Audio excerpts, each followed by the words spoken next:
Hello guys! So welcome to this typing guide to determine quickly, I'll try to make it short, if you are any dominant, extroverted intuition dominant, meaning ENFP or ENTP, and this is according to Jung, his original work, Socionics, and also MBTI. So let's get started. Section 1, what is extroverted intuition? Extroverted intuition is a cognitive function that will perceive possibilities in the external world. It doesn't focus on what currently is, but what things could be. And it rapidly generates ideas, alternatives, and new directions and pathways. It sees the world as full of potential pathways and hidden meanings and connections, according to Jung, right? Yes. It thinks in terms of what if, could be, let's try, and why not, according to Socionics, and it enjoys speculative ideas, abstract connections, and innovative approaches, according to MBTI. Section 2, core motivations and drives, right? So any dominant types, ENFP, ENTP, are driven by a need for novelty, the new, and variety, right? Never sitting still. They have a hunger for possibilities and open-ended exploration of the world. They have an aversion to routine, to finality, to containment, stability, rigidity, right? So that's really important. They have a drive to animate, inspire ideas, or inspire people into growth and potential. They have a strong belief in change, reinvention, innovation, and also human potential. And you could say that they would say, if it's not evolving, it's dying. Section 3. These are diagnostic markers or checkpoints that you need to see. So they should have an endless stream of ideas. Like my mind is always generating new dreams, new connections, different angles, and I have trouble turning it off. That could be a sign. So they could love brainstorming, they could see pattern everywhere, they have more ideas than they have time, ideas or projects or whatever, and they get excited by unexplored and unproven, perhaps unrealistic theories and ideas. Another thing, they can abandon what's already explored, defined, or stable. So they could say, once something is figured out, I get bored and I leave. So they could find routine and stability and repetition very stifling and constraining. They could prefer starting things and not finishing things, and they may drop hobbies, projects, even relationships, either romantic or friendly, once the potential of that relationship or that project is exhausted. Also, they have to be future-oriented and have hope-based thinking. All right, so they could say, I need to believe things can change, grow, or get better. So they could be here like highly optimistic and even idealistic, and by default, and it could be a fault. They usually look ahead, not back to the past, and they will see stagnation, repetition, routine as emotionally threatening, and they'll avoid that. Another thing, they're often big picture thinkers and they avoid details. So they could say, I care more about the idea than implementing it in steps. Here they could often ignore or struggle with logistics. They may overlook practical limits or constraints like rules or regulations, and they can use mental shortcuts rather than step-by-step thinking. Something else, they could be energized by unusual concept or trends. So they could say, I love exploring offbeat, quirky, emerging things. Here they could enjoy futurism, innovation, metaphysical, or even speculative ideas and theories. They will read across many disciplines, often jumping topics, and they're interested in people or projects with potential.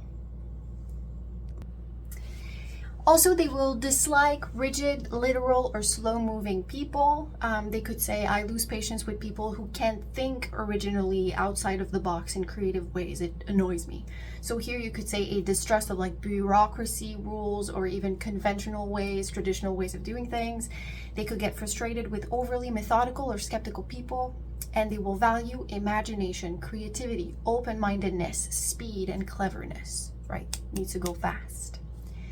So those were the markers. Now section 4, there is a maturity spectrum, a development spectrum of NE. So when NE dominants are healthy, They'll be visionary, enthusiastic, creative, and uplifting and inspiring. They will inspire others with optimism and imagination and novelty. They will see hidden talent or hidden capabilities where others will not see that. And they embrace experimentation and help others grow. That's when they're healthy, their social role, they're opening up our minds. But when they're unhealthy or immature, any dominance may seem very scattered, irresponsible, avoidant, and impractical, jumping from one thing to the next. They may lie, manipulate, or rationalize to escape discomfort, stability, routine. They take stability for granted and can destroy what grounds them. And they can feel lost or anxious when they're stuck in something stable, in routine, in commitments and engagement. So that's when unhealthy. There are 3 sections left. So section 5, clarifying NE, extroverted intuition, versus other functions. So here, like versus introverted sensing, it's interesting. So NE seeks novelty and SI will seek familiarity. They're against SI. Familiarity is like repetition, routine, stability, physical comfort.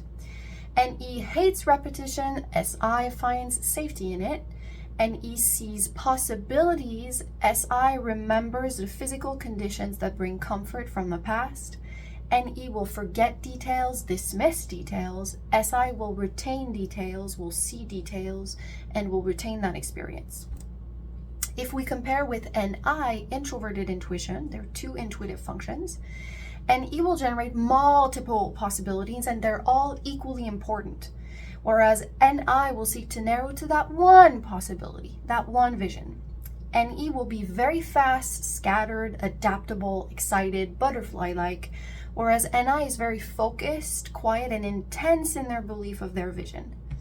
NE is all about external exploration in the outside world, in the objective world, indifferent of the subject, whereas NI, it's the subject, it's internal distillation of a vision that's highly subjective, yet somehow feels not personal to them. And NE is all about what if, whereas NI is more about this will happen, this one thing will happen. Section 6, we can add little Socionics bonus here, but it's just because Socionics is really great. So NE equals detecting latent potential energy in people and situations. You will see a capacity to diagnose and charge others with potential. You will see, NE dominance will see what someone could become, what something could become, not what it is or what they are. NEs will avoid completion. They'll value launching and ignition. And they're natural starters, innovators, and connectors. And then last section, section 7, these are like typing questions you could ask yourself. And these are paraphrased and adapted from like MBTI. So do they often dream of different futures they could pursue?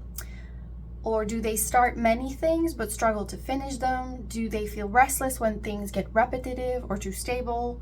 Are they energized by new trends, theories, or connections? Do people describe them as imaginative, scattered, or unconventional?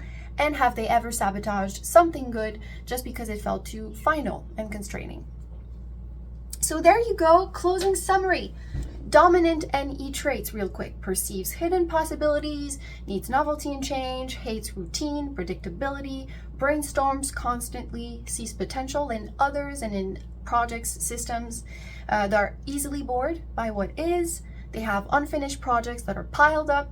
They are optimistic, energetic, and future-driven. They may deny limitations and consequences, and they avoid emotional stagnation. So, there you go. That was the quick NE typing guide. Let me know if you are NE or if, thanks to this, you've noticed that someone you know is NE. All right. Have a good day, guys. Bye.